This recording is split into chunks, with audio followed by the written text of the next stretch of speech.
Sir. আরে মোনা, তুমি? তুমি? মোনা, তুমি একে চেনো নাকি? হ্যাঁ, আমরা একসাথে কলেজে পড়তাম। ও মাই গড।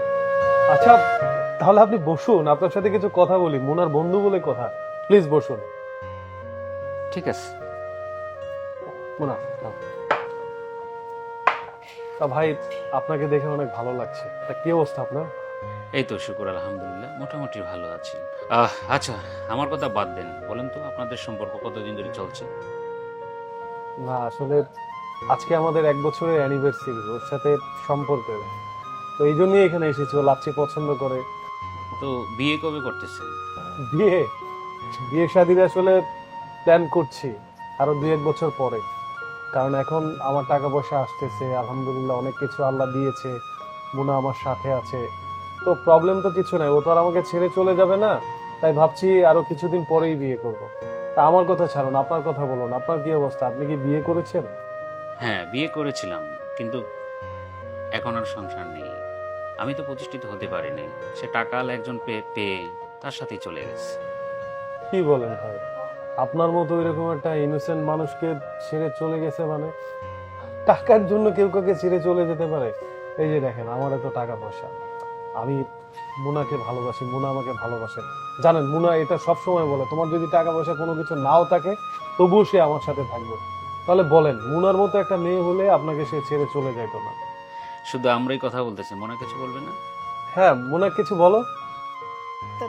তেমন কিছু না। কেমন আছো তুমি? এই তো আছি আরই, আল্লাহ যেমন রাখছে। আপনারা দুজন কথা বলেন, নাইলে আমার বস রাগারাগি করবে, অনেক সার্ভিস আছে তো। আচ্ছা ঠিক আছে ভাই, দেখা হবে যাওয়ার সময়। মুনা, দেখেছো মেয়েরা কত লোভী? মানুষটা কত ভালো, আমার কথা বলে কত ভালো লেগেছে জানো? এত বড় মনের একটা মানুষ, আর টাকার জন্য নাকি তাকে ছেড়ে চলে গেছে মেয়েটা। মানে আমি জাস্ট বুঝতে পারছি না। তোমার মতো মেয়ে হলে না ওর ভাগ্যটাই খুলে যেত, বুঝতে পেরেছো? তুমি কত ভালো, সবসময় আমাকে বলো আমার টাকা না থাকলেও আমার সাথে থাকবে। আচ্ছা, ও কথা বাদ দিই, চলো আমরা এখানে চলে যাই, আমার ভালো লাগছে না। তুমি এক কাজ করো, তুমি কি গাড়িটা স্টার্ট করো, আমি তোর সাথে কথা বলছি। আফটার অল আমার বন্ধু বলে কথা। আচ্ছা ঠিক আছে, তুমি কথা বলে আসো, আমি গাড়িতে যাচ্ছি।